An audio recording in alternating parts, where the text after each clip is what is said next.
வணக்கம் நண்பர்களே. 8th standard maths புக்கில் லாஸ்ட் யூனிட் தகவல் செயலாக்கம் இன்ஃபர்மேஷன் ப்ராசஸிங் அப்படிங்கிற டாப்பிக்கில் கொடுத்துருக்கக்கூடிய ஃபஸ்ட் எக்ஸசைஸில் இருக்கக்கூடிய கொஷின்ஸ் தான் நம்ம இதில் பார்க்க போகிறோம். இதில் ஒரு 10 எடுத்துக்காட்டு பயிற்சி ரெண்டுலேயும் சேர்த்து ஒரு 10 கேள்விகள் வரைக்கும் இதில் நான் உங்களுக்கு எக்ஸ்பிளைன் பண்ணுற பாருங்கள். இந்த மாடலிருந்து டிஎன்பிஎஸ்சி ஆனாலும் சரி, டிஆர்பி டெட் ஆனாலும் கேட்குறதுக்கு நிறைய வாய்ப்புகள் இருக்குது. டிஎன்பிஎஸ்சியில் ப்ரீவியஸ் இயரில் நிறையவே இங்கேருந்து கேட்டிருக்காங்க. இதில் ஃபஸ்ட்டு கொஷின் பாருங்கள். பிரவீன் தனது பிறந்த நாளுக்காக படத்தில் காட்டியுள்ளவாறு 3 மேல் சட்டைகள், 2 முழுக்கால் சட்டைகள் மற்றும் 3 ஜோடி காலணிகள் வாங்கினான். அவன் தன்னுடைய பிறந்த நாளன்று எத்தனை விதமான வழிகளில் தான் வாங்கிய உடைமைகளை அணிந்து கொள்வதற்கு வாய்ப்புகள் உள்ளது இப்படின்னு கேட்டிருக்காங்க. அப்போது என்னென்ன அப்படின்னா 3 ஷர்ட்டு, 2 வகையான ஃபேண்ட்டு, 3 செருப்பு காலணிகள் இப்படின்னு வச்சுருக்காங்க, செப்பல்ஸுன்ட்டு. இதில் அவங்க போடும்போது இங்கே பாருங்கள், ஃபேண்ட்டு, ஒரு ஷர்ட்டு, ஒரு ஷூ இப்படின்னு தான் போட போகிறாங்க. கரெக்டாக மூணுத்தையுமே போட்டாகணும். ஷர்ட்டை போட்டு ஃபேண்ட்டை போடாமல் விட முடியாது. ஃபேண்ட்டையும் ஷர்ட்டையும் போட்டு கண்டிப்பாக எதை போடுவாங்க அப்படின்னா ஷூவை போடுவாங்க. அப்போ எல்லாத்தையுமே தான் போடணும் இல்லையா? இப்போ ஃபேண்ட்டு அல்லது சட்டை அல்லது காலனின்னு சொல்ல முடியாது. அப்போ இது மூணுத்தையும் தான் போட போகிறாங்க. அதாவது என்ன அர்த்தம் அப்படின்னா, மற்றும் ஷர்ட்டும் போடணும், ஃபேண்ட்டும் போடணும், செருப்பும் போடணும். அப்போது ஏன் இந்த வார்த்தையை சொல்கிறேன்னா, இந்த மற்றுன்ற வார்த்தையை அவங்க சொன்னாலும் சொல்லனாலும், இல்லை அல்லதுன்ற வார்த்தையை சொல்லனாலும் உங்களால் கான்செப்டை புரிஞ்சிக்க முடிஞ்சதுன்னா ரொம்ப ஈஸி. அப்போ மற்றும் அப்படிங்கிறதால கொடுத்த இந்த 3 நம்பரையும் பெருக்கிட்டால் முடிஞ்சிச்சு. இதில் வேறு எதுவுமே கிடையாது. அவங்க 2-3 விஷயங்கள் கொடுப்பாங்க. அதை நம்ம பெருக்க போகிறோமா கூட்ட போகிறோமான்றது தான். மற்றும்னு சொல்லியிருந்தாங்க அப்படின்னா பெருக்கணும், அல்லதுங்கிற விஷயத்தை யூஸ் பண்ணியிருந்தாங்கன்னா கூட்டணும். இங்கே மற்றும் தான் விஷயம். கான்செப்ட் புரியுதா? ஏன் மற்றும் அப்படின்னு சொல்லிட்டு கண்டிப்பாக ஷர்ட்டும் போடணும், ஃபேண்ட்டும் போடணும், ஷூவும் போடணும். அப்படி தானே போடுவீங்க. ஃபேண்ட்டை மட்டும் போட்டு சட்டை போடாமல் விட்டுருவோமா? நான் கிடையாது இல்லை. அப்போ எல்லாத்தையுமே போட்டு ஆகணுன்றதால மற்றும். அப்போ பெருக்கணுன்னா 3 2 6, 6 3 18. அப்போ மொத்தம் எத்தனை வழிகள் இருக்குது அப்படின்னா 18 வழிகள் இருக்குது. அவ்வளோதான் ஆன்சர். வேறு ஒன்றுமே கிடையாது. மல்டிப்ளை பண்ண போகிறீங்களா, ஆட் பண்ண போகிறீங்களான்றது மட்டும்தான். சரிங்களா? அடுத்த 2வது கேள்வி பாருங்கள். 8ஆம் வகுப்பில் உள்ள கணித மன்றத்தில் MA, T மற்றும் H என்ற 4 உறுப்பினர்கள் உள்ளனர் எனில் கீழ்வரும் வினாக்களுக்கு விடையளிக்கவும். இந்த கொஷினை ஒரு முறை டிஎன்பிஎஸ்சியில் கேட்டிருந்தாங்க. இந்த 2 கேள்வியுமே அப்படியே கண்டினியூவாக கேட்டிருந்தாங்க. கணித மன்ற தலைவரை தேர்ந்தெடுப்பதற்கான வாய்ப்புகள் எத்தனை? மொத்தம் எத்தனை பேர் இருக்காங்க? 4 பேர். அப்போ 4 பேரில் ஒருத்தர் தான் தலைவராக தேர்ந்தெடுக்க முடியும். ஸோ மொத்தம் எத்தனை சான்ஸ் இருக்குது? 4 பேருமே போட்டி போடுவாங்கல்ல, நான் இருக்கேன்ட்டு. அப்போ மொத்தம் 4 சான்ஸ் இருக்குது. அடுத்தது, கணித மன்ற தலைவர் மற்றும் உபத்தலைவர். தலைவரை தேர்ந்தெடுக்கணுன்னா 4 சான்ஸ் இருக்குது. 4ல் ஒருத்தரை தலைவராக தேர்ந்தெடுத்துட்டோம். அப்போ மீதி எத்தனை பேர் தான் இருப்பாங்க? 3 பேர் தான். ஏன்னா தலைவராக தேர்ந்தெடுத்தவரையும் மறுபடியும் உபத்தலைவராக தேர்ந்தெடுக்க மாட்டோம். கரெக்டாக? அப்போ மீதி 3 பேரில் இருந்தால் ஒரு உபத்தலைவராக தேர்ந்தெடுப்போம். நடுவில் பாருங்கள், மற்றும்னு சொல்லியிருக்காங்க. இப்போ தான் சொன்னோம், மற்றும்னால என்ன பண்ணணும்? பெருக்கணும். அப்போ 4 3 பெருக்கணுன்னா 12. இவ்வளோ தான் ஆன்சர். பாருங்கள், தலைவரை தேர்ந்தெடுத்துக்கான வாய்ப்பு 4, தலைவர் மற்றும் உபத்தலைவரை தேர்ந்தெடுத்துக்கான வாய்ப்பு 12. இது ஒரு முறை டிஎன்பிஎஸ்சியில் கேட்டிருந்த கொஷின். சரிங்களா? அடுத்த இது பாருங்கள். உங்களுக்கு தெரியுமால ஒரு விஷயம் சொல்லியிருக்காங்க. ஏன்னா இதையுமே விட நமக்கு கொஷினில் கேட்கறதுக்கு வாய்ப்பு இருக்குன்றதால் நம்ம இதையும் பார்த்துடலாம். 6 உருக்கள் கொண்ட ஒரு கடவுச்சொல்லில், ஒரு பாஸ்வேர்டில் முதல் 2 உருக்கள் ஒவ்வொன்றும் 26 ஆங்கில எழுத்துக்களில் ஏதேனும் ஒரு எழுத்தாகவும், 3வது உரு @, $, %, +, இந்த சிம்பல் ஸ்டார் அல்லது மைனஸ் என்ற 10 சிறப்பு உருக்களில், அவ்வளோதான். முதல்ல 26, அடுத்தது 10 சிறப்பு உருக்களில் ஏதேனும் ஒன்றாகும் மற்றும் அடுத்து வரும் 3 உருக்கள் 0 முதல் 9 வரையிலான எண்களாகவும் அமைந்துள்ளது எனில் அத்தனித்துவமான கடவுச்சொல்லை கண்டுபிடிக்க. மொத்தம் 6 டிஜிட்டு. அதில் முதல் 2 டிஜிட் 26 லெட்டரில் இருக்கக்கூடிய ஏபிசிடியில் எதுவும் வேணாலும் இருக்கலாம். அப்போ 26 பெருக்கல் 26. அடுத்து இருக்கிற 3வது டிஜிட் பார்த்தீங்க அப்படின்னா இந்த 10 சிம்பிளில் ஏதாவது ஒன்று, அதனால் 10. மீதி இருக்கிற 3 டிஜிட்டுமே ஒரு 0லேருந்து 9க்குள்ளாடி, 0லேருந்து 9 வரைக்கும் அப்படின்னும் போது மொத்தம் 10 நம்பர். அடுத்து இருக்கிற 3 நம்பருங்கிறதால 10 × 10 × 10. அப்போ 26 பெருக்கணுன்னா 676. 1 2 3 4 0 4 0. அப்போது 67,60,000 சான்ஸு. எத்தனை சான்ஸ் இருக்குது? 67,60,000 வாய்ப்புகள் இருக்குது. சரிங்களாம்மா? நம்ம மொபைலில் கூட நீங்கள் செக் பண்ணி பார்க்கலாம். மொபைல் நம்ம 6 டிஜிட் பின் போடுவோம் இல்லைங்களா? அதுக்கு எத்தனை வாய்ப்பு இருக்குது அப்படின்னு பார்த்தீங்கன்னா 0லேருந்து 9 வரைக்கும் இருக்கிற எந்த நம்பரை வேணாலும் நம்ம யூஸ் பண்ணலாம். போட்ட நம்பரை விட திருப்பி போடலாம். கரெக்டாக? அப்போ ஒரு நம்பர் போகிறதுக்கு இப்போது 6 டிஜிட்டில் நான் பாஸ்வேர்டு வச்சுருக்கேன்னு வச்சுக்கோங்களேன். 1 2 3 4 5 6 டிஜிட்டில் பாஸ்வேர்டு வச்சுருக்கேன். எந்த டிஜிட் வேணாலும் எங்கே வேணாலும் போடலான்னா இங்கே 10 நம்பரில் எது வேணாலும் போடலாம். ஏன் 10 நம்பர்னு தெரிந்தால் 0வோட சேர்த்து மொத்தம் 10 நம்பர். அதே மாதிரி இங்கே 10 இங்கே 10 6 இடத்துலையுமே 10 சான்ஸ் இருக்குது. அப்போ 10 × 10 × 6 முறை பெருக்கினீங்கன்னா 1 2 3 4 5 6 0 வரும். எத்தனை வரும் அப்போ 10 லட்சம். ஸோ நம்ம பாஸ்வேர்டு ஃபோனில் போடுறோம் பார்த்தீங்களா, ஒருவேளை நீங்கள் பாஸ்வேர்டை மறந்துட்டிங்கன்னா பாஸ்வேர்டு போட்டு பார்க்கறதுக்கு மட்டும் மொத்தம் எத்தனை சான்ஸ் இருக்குன்னா 10 லட்சம் வாய்ப்புகள் இருக்குது அப்படிங்கிறது தான் அதோட அர்த்தம். சரிங்களாம்மா? ஓகே, அடுத்தது கேள்வி பாருங்கள். சரியா தவறா என விடையளிக்கும் 3 வினாக்கள் அடங்கிய சிறு தேர்வில் ஒரு மாணவர் மொத்தம் எத்தனை வழிகளில் விடையளிக்க முடியும்? இங்கே பாருங்கள், ஒரு கேள்விக்கு அப்போ 2 சாய்ஸ் இருக்குது. ஒன்று சரின்னு சொல்லலாம், இல்லை தவறுன்னு சொல்லலாம். 2 மொத்தம் இதே மாதிரி 3 கேள்வி இருக்குது. ஃபஸ்ட்டு கேள்விக்கு 2 சாய்ஸு, ரெண்டாவது கேள்விக்கு 2 சாய்ஸு, மூணாவது கேள்விக்கு 2 சாய்ஸு. கண்டிப்பாக அவங்க என்ன பண்ணியாகணும்? 3 கேள்விக்கு ஆன்சர் பண்ணியாகணும். முதல் கொஷின் மற்றும் இரண்டாவது கேள்வி மற்றும் ஏதாவது ஒன்று விட்டுற முடியாது இல்லை, 3த்துக்கு ஆன்சர் பண்ணணும். அப்போ என்ன அர்த்தம்? மற்றும்னு அர்த்தம். அப்போ மற்றும் அப்படின்னாலே என்ன பண்ணிக்க சொல்லிட்டோம்? பெருக்க சொல்லிட்டோம். ஸோ 2 × 2 × 2 8. மொத்தம் எத்தனை சான்சஸ் இருக்கும் அப்படின்னா 8 வாய்ப்புகள் இருக்கும். புரியுதுங்களா? அடுத்ததா இதே பார்த்தீங்கன்னா பயிற்சி 7.1ல் ஒரு கொஷின் கொடுத்துருக்காங்க. இதுலேயுமே ஒரு 10 கேள்விகள் இருக்குது. அது கடைசி 2 நமக்கு தேவைப்படாது. இந்த மாடலில் வரக்கூடியது ஒரு 8 கேள்விகள் இருக்குது. அதை தான் இப்போ நான் உங்களுக்கு சொல்ல போகிறது. முன்னாடி சொன்னது எல்லாமே அதே பயிற்சியில் எடுத்துக்காட்டில் அவங்க கொடுத்துருக்கிறது. சரியா? இதில் ஃபஸ்ட்டு பாருங்கள். நீங்கள் பனிக்கூழ் ஐஸ்கிரீம் அல்லது கேக் வாங்க கடைக்கு செல்கிறீர்கள். கடையில் பனிக்கூழில் சாக்லேட், ஸ்ட்ராபெரி மற்றும் வெண்ணிலா என 3 வகைகளும், இனிப்பு ரொட்டியில் கேக்கில் ஆரஞ்சு மற்றும் வெல்வெட் என 2 வகைகளும் உள்ளது எனில் நீங்கள் ஒரு பனிக்கூழோ அல்லது ஒரு இனிப்பு ரொட்டியோ வாங்குவதற்கு எத்தனை வாய்ப்புகள் உள்ளது? இவ்வளோ பெரிய கேள்வியில் நான் இப்போ பாக்ஸ் பண்ணியிருக்கிறது மட்டும்தான் உங்களுக்கு தேவை. இந்த கேள்வியில் வேறு எதுவுமே நீங்கள் வேண்டாம். என்ன தேவை? முதல்ல ஒரு 3, அடுத்து ஒரு 2, அல்லது இவ்வளோ தான் வார்த்தை. இப்போ தான் சொன்னோம். அல்லதுன்னா என்ன பண்ணணும்? ப்ளஸ் பண்ணணும். ஸோ 3 + 2 5 முடிஞ்சு போச்சு. வேறு கொஷினை பற்றி எதுவுமே கன்ஃபியூஸ் பண்ணிக்க வேண்டாம். பாருங்கள், இந்த 3 வேர்டு மட்டும் உங்கள் கண்ணுக்கு தெரிஞ்சிச்சு. அதாவது 2-3 நம்பர் சொல்லியிருப்பாங்க. அல்லது மற்றும் ஒன்று டைரெக்டாக இந்த அல்லது மற்றும்னு சொல்லியிருக்கலாம், இல்லாட்டி அது சம்மந்தமாக அந்த வார்த்தைகளை சொல்லியிருக்கலாம். அது மட்டும் கரெக்டாக கண்டுபிடிச்சிங்கன்னா முடிஞ்சிச்சு. ஸோ மொத்தம் எத்தனை சான்ஸ் இருக்குன்னா 5 வாய்ப்புகள். சரியா? அடுத்தது 2வது பாருங்கள். சாந்தியிடம் 5 சுடிதார்களும் 4 கவுன்களும் உள்ளன எனில் எத்தனை விதமான வழிகளில் சாந்தி ஒரு சுடிதாரையோ அல்லது கவுனையோ அணிவதற்கு வாய்ப்புகள் உள்ளது? இங்கேயும் பாருங்கள், 5 4 அல்லது இவ்வளோ தான் நமக்கு தேவை. ஸோ 5 4 அல்லதுன்னு இருக்கிறதால என்ன பண்ணணும்? 5 4 ப்ளஸ் பண்ணணும். அப்போ 5 4 கூட்டினோன்னா 9 முடிஞ்சிச்சு. பாருங்கள், நீங்கள் நிறையெல்லாம் எதுவுமே யோசிக்கவே வேண்டாம். ரொம்ப சிம்பிள். அல்லது மற்றும் இந்த வார்த்தையை கவனிச்சிங்கன்னா போதும். அடுத்து 3வது கேள்வி பாருங்கள். ஒரு மேல்நிலைப் பள்ளியில் 11ஆம் வகுப்பில் கீழ்வரும் 3 பிரிவுகள் உள்ளன. அறிவியல் பிரிவு பார்த்தீங்க அப்படின்னா அறிவியல் பிரிவில் 3 பார்ட் இருக்குது. கலைப்பிரிவில் 3 பார்ட் இருக்குது. அதே மாதிரி பார்த்தீங்கன்னா தொழிற்கல்வியில் 2 பார்ட் இருக்குது. இதில் எனில் ஒரு மாணவர் தனக்கு வேண்டிய ஒரு பாடப்பிரிவை தேர்ந்தெடுப்பதற்கு எத்தனை விதமான வாய்ப்புகள் உள்ளதுன்னு கேட்டிருக்காங்க. இங்கே நீங்கள் சொல்லுங்கள், அல்லது வருமா மற்றும் வருமானு மட்டும் சொல்லுங்கள் போதும். அல்லது வருமா மற்றும் வருமா. நீங்கள் இந்த ஸ்கூலில் மொத்தமாக 3 6 9 8 குரூப் இருக்குது. நம்ம ஏதாவது ஒரு குரூப்பில் தான் சேர முடியும். ஒன்று அறிவியல் பிரிவு, அல்லது கலைப்பிரிவு, அல்லது தொழிற்கல்வி பிரிவு. ஒரே ஆள் எப்படி 2த்தில் சேர முடியாது இல்லையா? அப்போ ஏதாவது ஒன்று தான். அப்படின்னா 1 அல்லது 2 அல்லது 3 தான். ஃபஸ்ட்டில் எத்தனை இருக்குது? 3 இருக்குது. அல்லதுன்றதால ப்ளஸ். 2வதுலேயும் 3 இருக்குது. அல்லது ப்ளஸ். 3வதுல 2 இருக்குது. அப்போ 3 3 6 2 8. அப்போ ஒரு ஸ்டூடெண்ட் இதில் ஜாயின் பண்ணுறதுக்கு அவனுக்கு மொத்தம் எத்தனை வாய்ப்பு இருக்குது அப்படின்னா 8 வாய்ப்புகள் இருக்குது. முடிஞ்சிச்சு, அவ்வளோதான். இவ்வளோ பெரிய கொஷின் நீங்கள் பயப்பட வேண்டியதே கிடையாது. அடுத்த 4வது பாருங்கள். உங்களிடத்தில் பள்ளிக்கு கொண்டு செல்வதற்கான 2 வகையான கைப்பைகளும் 3 வெவ்வேறு வண்ண நீர்க்குவளைகள் வாட்டர் பாட்டில்ஸ் உள்ளது எனில் நீங்கள் பள்ளிக்கு செல்லும்போது ஒரு கைப்பை மற்றும் ஒரு வண்ண நீர்க்குவளையை கொண்டு செல்வதற்கு எத்தனை விதமான வாய்ப்புகள் உள்ளது? பாருங்கள், 2 பேகு 3 வாட்டர் பாட்டில் மற்றும்ன்ற வார்த்தையை யூஸ் பண்ணியிருக்காங்க. முடிஞ்சிச்சு, இவ்வளோதான். மற்ற எதுவுமே கிடையாது. நான் பாக்ஸ் பண்ணியிருக்கிறேன் இந்த 3 விஷயந்தான். மற்றும் அப்படின்னா என்ன பண்ண சொல்லிட்டோம்? பெருக்க சொல்லிட்டோம். அப்போ 2ஐயும் 3ஐயும் பெருக்கணுன்னா 2 3 6. அப்போ மொத்தம் நமக்கு எத்தனை வாய்ப்புகள் இருக்குது அப்படின்னா 6 வாய்ப்புகள் இருக்குது. முடிஞ்சிச்சு. சரிங்களா? அடுத்தது 5. பள்ளி மாணவர்களுக்கான 4 இலக்க வரிசை எண்ணில் முதல் இலக்கம் ABCDE என்ற 5 எழுத்துக்களில் ஏதாவது ஒரு ஆங்கில எழுத்தினை கொண்டும். பாருங்கள், மொத்தம் எத்தனை இலக்க வரிசை எண்ணா? 4 இலக்கம்.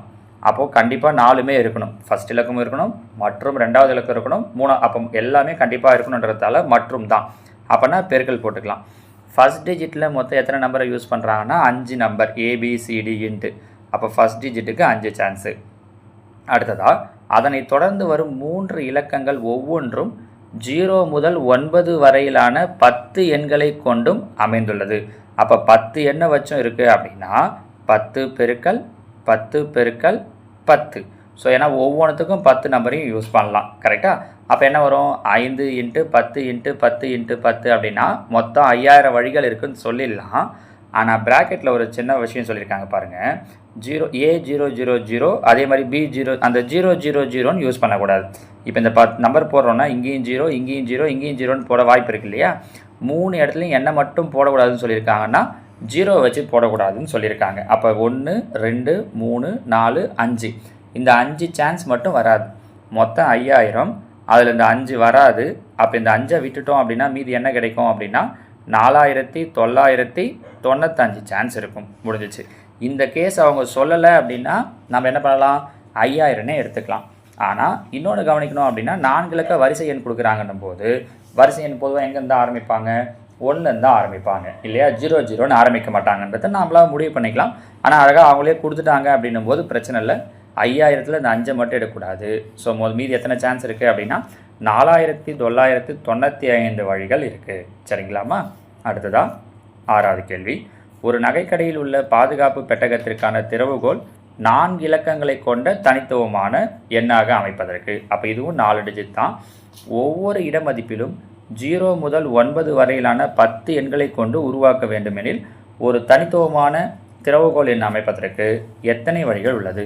மொத்தம் 4 இலக்கங்கள் இருக்குது. இப்போ நம்ம சொன்ன பாஸ்வேர்டு தான். முதல்ல ஆரம்பிக்கும் போது ஃபோனுக்கு பாஸ்வேர்டு போடுறோம் அப்படின்னா சொன்னோம் இல்லைங்களா? அதே தான். அப்போ 4 இலக்க எண் 4த்துலேயுமே 10 நம்பருமே யூஸ் பண்ணலான்னு சொல்லிட்டாங்க. இங்கே வேறு எந்த ரெஸ்ட்ரிக்ஷனும் அவங்க சொல்லலை. இந்த நம்பரை போடணும் இந்த நம்பரை போடக்கூடாதுலாம் எதுவுமே சொல்லலை. 0லேருந்து 9 வரைக்கும் இருக்கக்கூடிய 10 எண்களை கொண்டு உருவாக்கலான்னு சொல்லிட்டாங்க. அப்போ அப்படின்னா 10 இன்ட்டு 10 இன்ட்டு 10 இன்ட்டு 10 1 2 3 4 0. அப்போ மொத்தம் எத்தனை வாய்ப்புகள் இருக்குது அப்படின்னா 10,000 வழிகள் இருக்குது. முடிஞ்சிச்சு பாருங்கள். சரிங்களா? ஸோ அடுத்ததாக 7வது கேள்வி.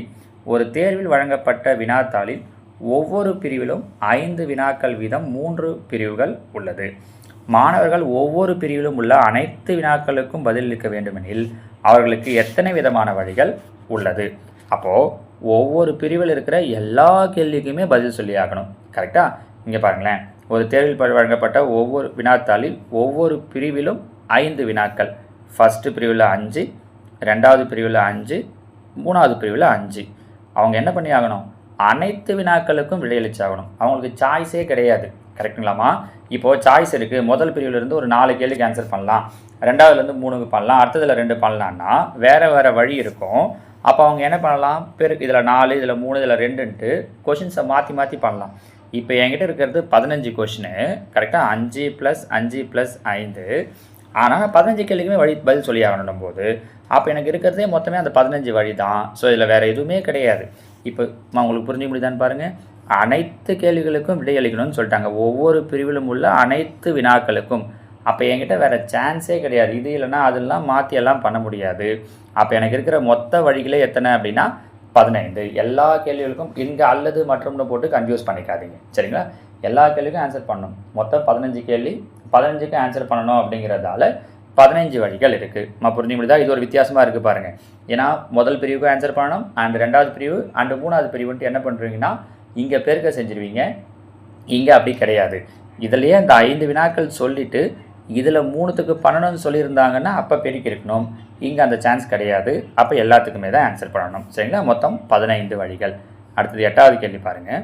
கொடுக்கப்பட்ட சுழல் சக்கரத்தினை கொண்டு இருமுறை சுழற்றும் பொழுது கிடைக்கும் எண்களை கொண்டு 2 இலக்க எண்களை அமைத்தால் எத்தனை விதமான 2 இலக்க எண்களை அமைக்க முடியும்? இலக்கங்களை மறுமுறையும் பயன்படுத்த இயலாதுன்னு சொல்லிட்டாங்க. இப்போ இதில் பாருங்கள். இதை வச்சு அவங்க என்ன பண்ண சொல்கிறாங்கன்னா ஒரு 2 இலக்க எண்ணை அமைக்க சொல்கிறாங்க. சரிங்களா? இப்போ நம்ம சொன்னதுக்கு இதுக்கெல்லாம் அதே மெத்தடில் போடணும் அப்படிலாம் கிடையாது. இதை வச்சு இலக்கங்கள் அமைக்கணும்னா எத்தனை? இப்போ பாருங்கள் 1 2 3 4 5 மொத்தம் 5 இலக்கம் இருக்குது. அப்போ ஃபஸ்ட்டில் 5 நம்பரை போடலாம் இன்ட்டு 2வது நம்பர் போடும்போது இலக்கங்களை மறுமுறையும் பயன்படுத்தக்கூடாதுன்னு சொல்லிட்டாங்க. அப்போ மீதி எத்தனை நம்பர் தான் இருக்கும்? 4 நம்பர் தான் இருக்கும். அப்போ 5 20 மொத்தம். அப்போ எத்தனை நம்பர் க்ரியேட் பண்ண முடியும்னா 20. நீங்கள் வேணால் இந்த 5 நம்பரை வச்சு யோசிச்சு பாருங்கள். உங்களால் 20 2 டிஜிட் நம்பரை உருவாக்க முடியும். ஒருவேளை இங்கே 2 இலக்க எண்களையும் கேட்கவே ஓகே. சப்போஸ் இதுவே 3 இலக்க எண்கள்னு கேட்டிருந்தாங்கன்னா ஃபஸ்ட்டில் 5 நம்பர் போடலாம், அப்புறம் 4 நம்பர் போடலாம், அடுத்தது 3 நம்பர் போடலாம். அப்போ இதை வச்சு எத்தனை 3 இலக்க எண்களை உருவாக்க முடியும்னா 5 20 3 6 60 நம்பரை உருவாக்க முடியும் 3 இலக்க எண்கள்னு கேட்டிருந்தாங்கன்னா. இதை வச்சு 4 இலக்க எண்கள் எத்தனை உருவாக்க முடியும்னு கேட்டாங்கன்னா முதல்ல 5 நம்பர் போடலாம், அடுத்து 4 நம்பர் போடலாம், அடுத்து 3 நம்பர் போடலாம், அடுத்து 2 நம்பர் போடலாம். அப்போ எத்தனை இலக்கங்கள்னா 5 20 3 6 60 ஒரு 2 120. அப்போ 4 இலக்க எண்கள் எத்தனை உருவாக்க முடியும் அப்படின்னா 120 எண்கள் உருவாக்க முடியும். சரி, உங்ககிட்ட ஒரு கேள்வி. இந்த 5 நம்பரை யூஸ் பண்ணி 5 இலக்க எண்கள் எத்தனை உருவாக்க முடியும்? அது நீங்கள் கீழே கமெண்ட்டில் சொல்லுங்கள் பார்க்கலாம். இது வரைக்கும் உங்களுக்கு எதுவுமே கீழே மேலே நான் கொஷின் சொல்லவே இல்லைன்னு நினைக்கிறேன் இல்லையா? இப்போ இந்த 5 இப்போ இவ்வளோ ஐடியா சொல்லிட்டேன் இல்லைங்களா? 2 இலக்கம் உருவாக்கத்துக்கும் சொல்லிட்டேன், 3 இலக்கத்துக்கும் சொல்லிட்டேன், 4 இலக்கத்துக்கும் சொல்லிட்டேன். நீங்கள் இந்த 5 நம்பரை யூஸ் பண்ணி 5 இலக்க எண் உருவாக்கணும் அப்படின்னா மொத்தம் எத்தனை வழிகளில் உருவாக்க முடியும் அப்படிங்கிறத கீழே கமெண்டில் சொல்லுங்கள். அடுத்தா பாருங்கள், இதில் சில கொள்குறி வகை வினாக்களும் கொடுத்துருக்காங்க. இந்த கொள்குறி வகை வினாக்கள்லேருந்து 2 கொஷினை வந்து டிஎன்பிஎஸ்சியில் முன்னாடி ப்ரீவியஸ் இயரில் கேட்டிருக்காங்க. 11 பாருங்கள். பள்ளிகளுக்கு இடையிலான வினாடி வினா போட்டிக்கு பள்ளியின் சார்பாக ஒருவரை தேர்ந்தெடுக்க 26 மாணவர்கள் 15 மாணவிகளுக்கு ஆசிரியர் பயிற்சி அளிக்கிறார். இவர்களிலிருந்து ஒருவரை ஆசிரியர் தேர்ந்தெடுக்க எத்தனை விதமான வாய்ப்புகள் உள்ளது? ஒரு ஆளை தான் சூஸ் பண்ணணும். ஒன்று பாய் இல்லைனா அல்லது கேர்ள். அப்போ பாய்ஸ்னால் 25, கேர்ள்ஸ்னால் 15. ஒரு ஆளை தான் சூஸ் பண்ண முடியுன்றதால ப்ளஸ்ஸு மொத்தமே ஒரு ஆள் தான். அப்போ 26 ஒரு 15 கூட்டினோன்னா 41 தான் ஆன்சர். ஒருவேளை அவங்க பாய்ஸில் ஒருத்தர் கேர்ள்ஸில் ஒருத்தர், பாய்ஸ் ஒருத்தவங்க அண்டு கேர்ள்ஸ் ஒருத்தவங்க அப்படின்ற அர்த்தத்தில் சொல்லியிருந்தாங்கன்னா அப்போ நம்ம என்ன பண்ணியிருக்கணும்னா 26ஐயும் 15ஐயும் பெருக்கி இருக்கணும். புரியுதான்னு பாருங்கள்.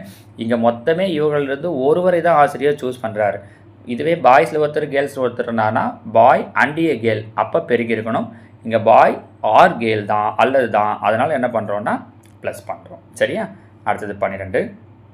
3 நாணயங்களை ஒரே சமயத்தில் சுண்டும்போது எத்தனை விதமான விளைவுகள் கிடைக்கும்? 3 காயின். நாம் ஏற்கனவே இந்த ப்ராபபிலிட்டியில் சொல்லிட்டோம், இருந்தாலும் இங்கே சொல்கிறோம் அப்படின்னா ஒவ்வொரு காயினுக்குமே 2 சான்ஸ் இருக்குது. ஹெட்டு அண்டு டெய்ல், இப்படின்னு ஹெட் ஆர் டெய்ல் 2 சான்ஸ் இருக்குது.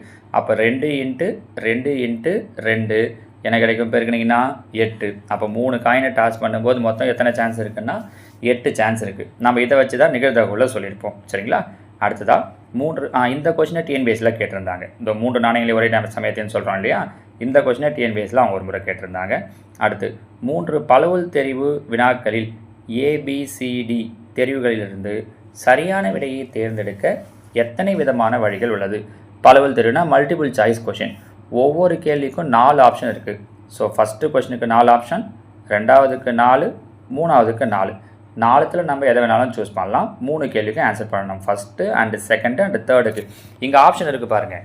மேலே சொன்னது அப்படியே 5 கேள்வின்னு சொன்னோம், அதில் ஆப்ஷன்லாம் அவங்க சொல்லலை. கரெக்டாக இங்கே சொல்லியிருக்கிற 3 கேள்விக்கு 4 ஆப்ஷன் இருக்குது. அப்போ 4 × 4 × 4 நன்னாங்க 16, 16 நாங்கு 64 சான்சஸ் இருக்குது. ஸோ ஒரு 3 மல்டிபிள் சாய்ஸ் கொஷினுக்கு நீங்கள் ஆன்சரை மாற்றி பண்ணணும், சூஸ் பண்ணணும்னா 64 விதமான வழிகளில் உங்களால் சூஸ் பண்ண முடியும் அப்படிங்கிறது தான். சரிங்களா? அடுத்து 14வது கேள்வி. 7ஐ ஓர் இலக்கமாக கொண்ட ஈரிலக்க எண்கள் எத்தனை உள்ளன? இது போன முறை 2023 டிஎன்பிஎஸ்சியில் இந்த கொஷினை மட்டுமே 3 வாட்டி கேட்டிருக்காங்க. சேம் இதே கொஷினை 3 முறை கேட்டிருந்தாங்க. 7ஐ ஓர் இலக்கமாக கொண்ட ஈரிலக்க எண்கள் எத்தனை உள்ளன? ஈரிலக்க எண்கள்னால் 2 டிஜிட் நம்பர். பாருங்கள், 17, 27, 37, 47, 57, 67, 70, 71, 72, 73, 74, 75, 76, 77, 78, 79, 87, 97. கரெக்டாக? அவங்க எத்தனை 7 இருக்குன்னு கேட்கல, எத்தனை எண்கள் உள்ளன அப்படின்னு தான் கேட்டிருக்காங்க. 1 2 3 4 5 6 7 8 9 10 11 12 13 14 15 16 17 18. அப்போ எத்தனை எண்கள் உள்ளன அப்படின்னு கேட்டாங்கன்னா 18 எண்கள். ஒருவேளை இதே கேள்வியில் ஈரிலக்க எண்களில் எத்தனை 7 இருக்குன்னு கேட்டிருந்தாங்க அப்படின்னா 77 மட்டும் 2 7 இருக்கிறதால 19ன்னு சொல்லியிருக்கலாம். ஒட்டுமொத்தமாக 100க்குள்ளே எத்தனை 7 இருக்குது அப்படின்னு கேட்டிருந்தாங்கன்னா முன்னாடி ஒரு 7 சேர்ந்துருக்கும் இல்லையா 10க்குள்ளாடி, அதையும் சேர்த்து 20 ஆயிருக்கும். நம்ம இந்த சினிமா படத்தில் காதலன் படத்தில் பார்த்துருப்போம் பாருங்கள், அதில் இருந்த 9 வச்சு இப்படி தான் கொஷின் கேட்டிருப்பாங்க. 100க்குள்ளாடி மொத்தம் எத்தனை 9 இருக்குது அப்படின்னு கேட்பாங்க பார்த்தீங்களா, அது மாதிரி தான். ஆனால் இங்கே கொஷின் வேறு. ஈரிலக்க எண்களில் 7 ஒரு இலக்கமாக வச்ச எண்கள் எத்தனை இருக்குன்னு கேட்டிருக்காங்க. ஸோ இந்த கேள்விக்கு உண்டான விடை ஆப்ஷன் பி 18. சரிங்களாமா? ஸோ இன்ஃபர்மேஷன் ப்ராசஸிங்கில் 8th புக்கில் ஃபஸ்ட் எக்ஸசைஸில் இருக்கக்கூடிய ஒட்டுமொத்தமான கொஷின்ஸ் இவ்வளோ தான். இதுலேருந்து இந்த சொல்லிட்ட முதல்லையே டிஎன்பிஎஸ்சிலேயே நிறைய கொஷின்ஸ் கேட்டிருக்காங்க. நமக்கு டெட்டு டிஆர்பிலையும் கேட்குறதுக்கான வாய்ப்புகள் நிறையவே இருக்குது. சரிங்களாமா? அடுத்த வீடியோவில் வேறு ஒரு டாப்பிக்கோடு உங்களை பார்க்குறேன். தேங்க்யூ.